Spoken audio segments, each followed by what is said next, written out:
Hello everyone, it's Simon here from Higher Plane Games. I hope you're having a good start to the week. It's not often that I do these types of videos, and I don't really do drama, so if I have something to say then I'm going to make sure I damn well say it. And this is because the new thing that's coming in around COPPA or COPPA, and I'll explain what that is in a second, is going to be coming in and changing fundamentally how an awful lot of YouTube works in the future. It is a detriment to a lot of content creators. It puts a lot of us into very awkward positions. And I'm going to explain why and why it needs to be reevaluated, but also how I'm going to have to change what I do on YouTube, how I structure my content on YouTube, and how you're going to, as a user of YouTube, need to be savvy about how you find content that may fall into some of the categories that COPPA is talking about. So, rewind. Last year, YouTube and Google got fined an extortionate amount of money from the FTC, which is an American government thing, under the pretense of them collecting data of children under the age of 13. YouTube and Google said, rightly or wrongly, that they were collecting that data so that they could then distribute ads targeted to each age group and make sure that they only get the ads that are suitable, not the ones that aren't. This is marketing, this is PR, this is how the world has been for years, and this is not on YouTube, this is across the board. Demographics are a top kind of segmentation point. I've been in communications and marketing for an awful long time, funny enough, for a government organisation. Sorry. So it makes it quite weird that this is now a thing now, even though it's been about for years. Anyway, from the 1st of January 2020, YouTube has had to come up with a way of trying to call out content that is made for kids or isn't made for kids. And they've done this as part of the upload stream to say whether or not something has or hasn't been made for kids or not. Now, the guidelines around this isn't something that YouTube have necessarily come up with. It's what the FTC and the COPPA laws have come up with. And they apply for everyone, whether or not you're in America or not, because clearly America owns the world. But the issue is that for every violation a YouTube creator, and indeed a creator online in general, would come up with, you're going to be fined £40,000 per video. So, I as a content creator do not necessarily think that my videos are made for kids. But so I would definitely classify myself as not made for kids creator. I, for one, am 35, sadly. I talk about retro games. I talk about indie games that aren't necessarily going to be the ones that kids pick up. Get that right. And a lot of the stuff that I do, I talk about like narrative experiences or that kind of stuff. And when I talk about reviews, I'm asking you whether you're going to buy that game or not. You're going to need to be above the age of 13 in order to have the cash to do so, or the mechanism of a card to buy the game. That kind of stuff. So in my head, I'm like, that's okay, I'll be fine. However, the definition from the FTC and the COPPA rules around what is made for kids is not made for kids. It has the appeal to kids. And this is where we start to wade into grey waters and grey areas that desperately need to be sorted out. And I'll get on to why that is in a second. But you can already kind of see like the more coming up as we go along. So, a video game may appeal to kids. A song with a happy lyric may appeal to kids. Animation appeals to kids. So, fuck. Grave of the Fireflies. We've all got those things coming along, but the issue is that YouTube's algorithm and like behind the scene machine learning is just blanket tarring everything as you are now made for kids. And the issue from the FTC and COPPA perspective is that when you look through their rules, they seem to be trapped in a very arbitrary yes no blanket for everything type thing, like adult collectible toys aren't things like figurines. If I was going around looking at my Vocaloid statues or my Final Fantasy statues or my Chocobo and Moogle plushes, 35, it's not made for kids all the way through. And the issue for me is like, where is the distinction? I love Formula One. Kids have an appeal because there's a fast car and they're racing around a track and it's exciting. do they now have to be told that they're made for kids? And the issue around this is that it's missing context and intent. And these are the two things that are sorely lacking in all of these guidelines. One of the guidelines says uses kid-friendly slang like whatever.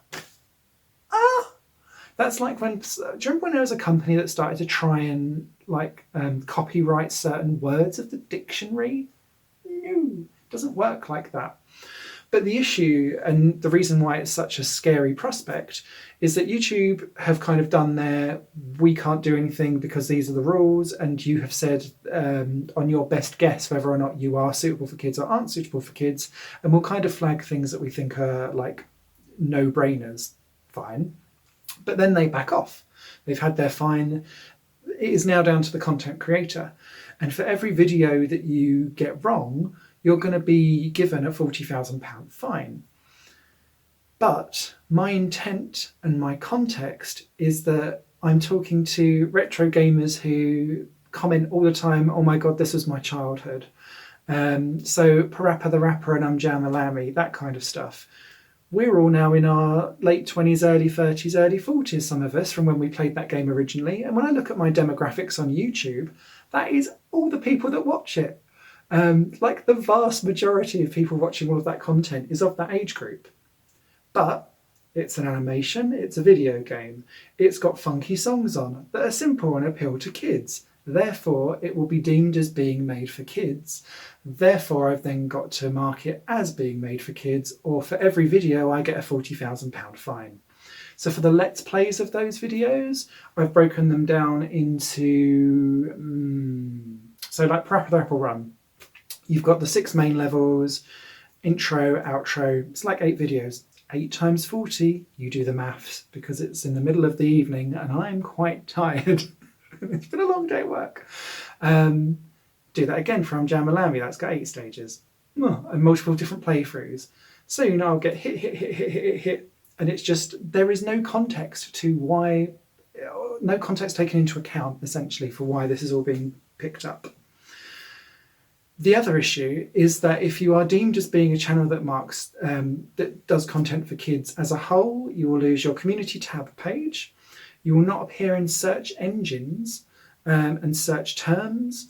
Your videos that are marked as being made for kids are removed from, like the comment section is removed. You can't be added to playlists. You cannot be saved for later. So someone can't go, okay, I'll watch that in the evening when I get home. There is no function to do it. Essentially, this whole entire sweeping statement is going to remove the ability to create any kind of content that may be deemed in this light of made for kids.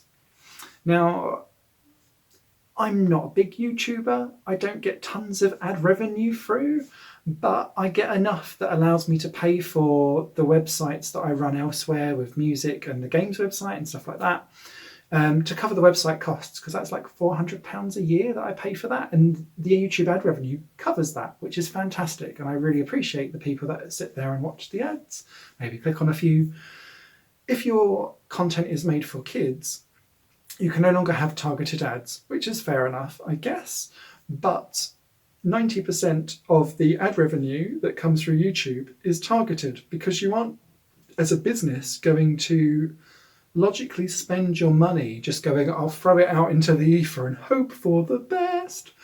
So you're only going to get the 10% of businesses that do that left. And who's to say that that is even an appropriate thing? So anyone that does kids content or could be deemed as doing kids content, down the drain. This effectively means that Let's Plays and playthroughs of games are now kind of null and void. You won't be able to put them out because you won't be able to actually find them again. They won't appear in search engines. You'd have to already know that they're there.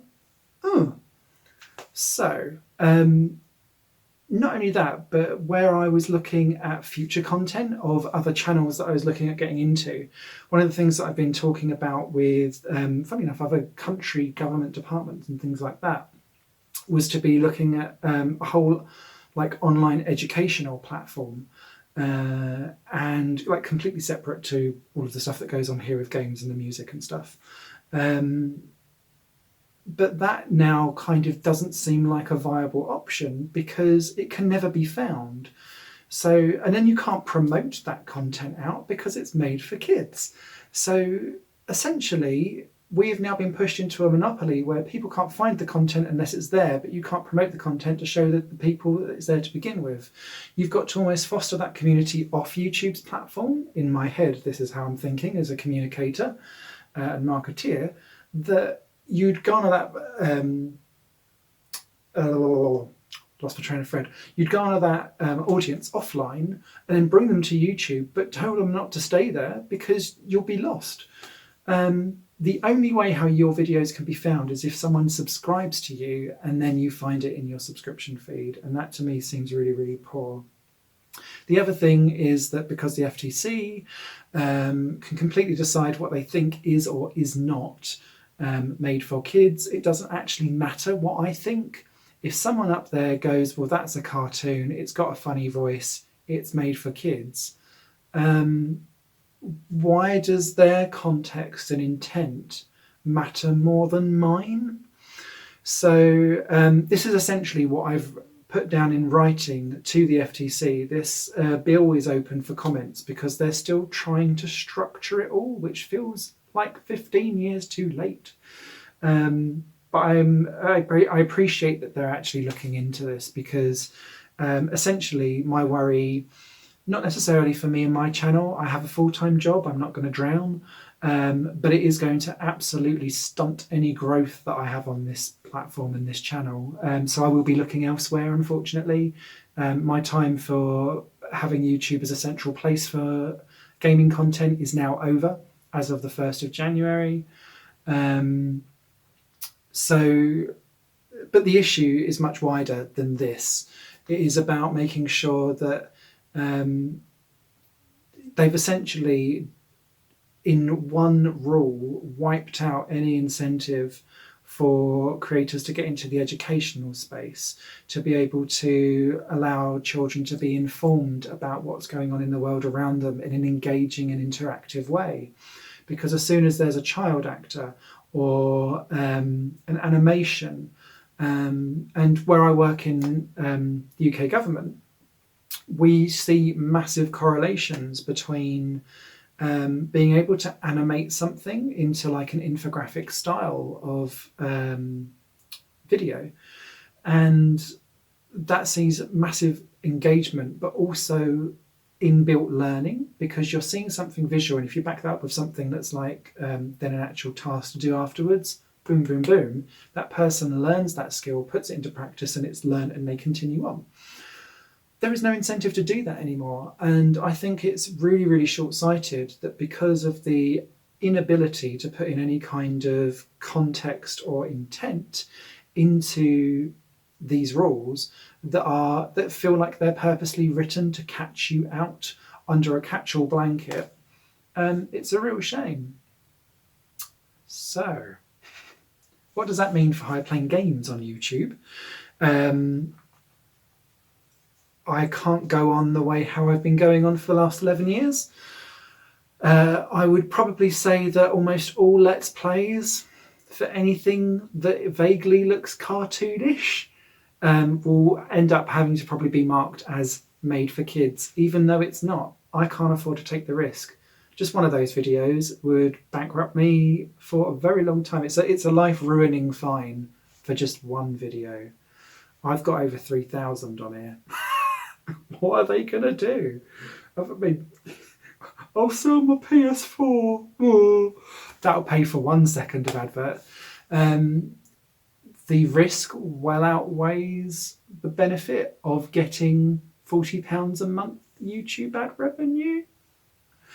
However, what I will be doing is looking at how I can repurpose and restructure some of that content into something where I think that actually the context and the intent is significantly different.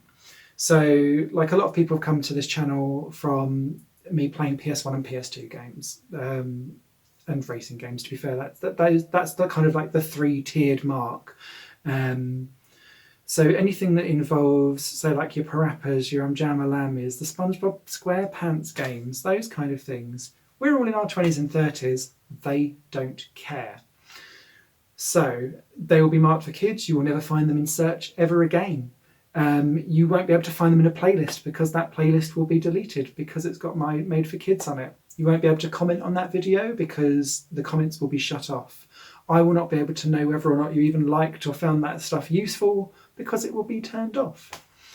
So what I'm going to end up doing is basically trying to pull together Let's Plays of these types of videos into almost like a TV style, do you remember when kind of stuff?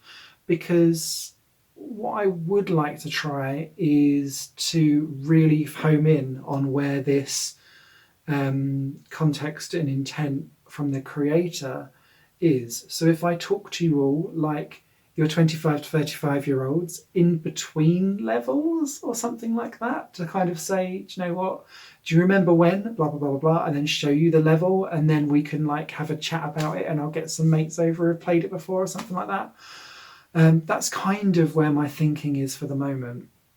The other thing that I'll be looking at doing, and it's just as well, I just bought the website, is higherplayinggames.com. I will be spending a lot of December building up some kind of infrastructure on that website so that people can find the Let's Plays of stuff that you will no longer be able to find. I think it's utterly crazy. I really do. Because like, oh, I've not seen a targeted ad online. Mummy, let's go to the shops. No, don't look in the shop window. It's got an advert for a toy on. Be gone. The world just does not work like that. And you can't have these laws that are so outdated just be pushed into the real world. So, yeah, it's a real shame. The other thing I would say as well is that for the first time ever, I'd actually made a little bit of money this year from the YouTube ad revenue after paying out the actual website space.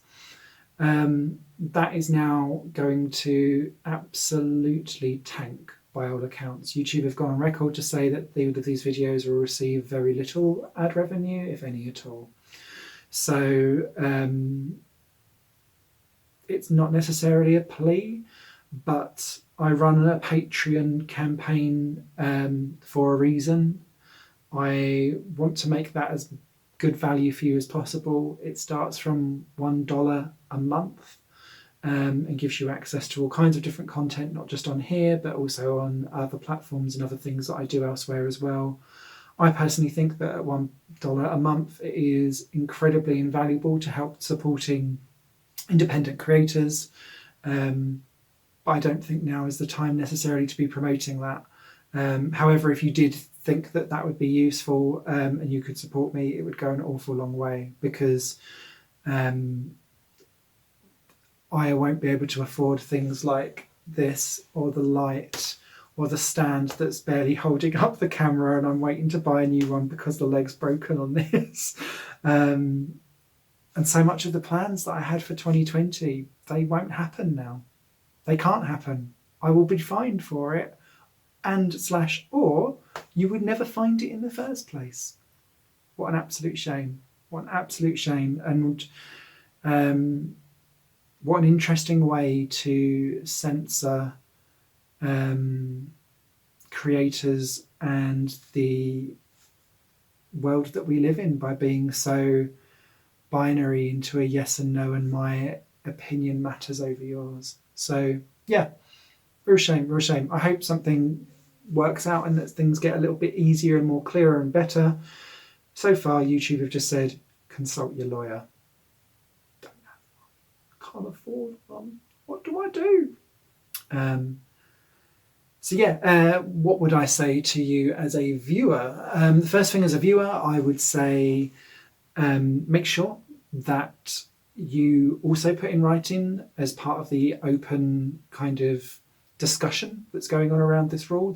I'll pop a link in the description below so that you can give your opinions. I've certainly given mine, and I will pop some screenshots actually of my actual thing. Apologies, the box is really tiny, so I had to kind of like take it several times. But that'd be your first thing. The other thing is check your subscription feed, because from the 1st of January you will start to notice that some of your creators who may have been caught up in this as well, essentially anything to do with games or happy music or animations or anything like that whatsoever, will start to get caught in this loop. You will not be notified of their videos, you'll get no push notifications. The only way how you'll find out about them will be in your subscription feed.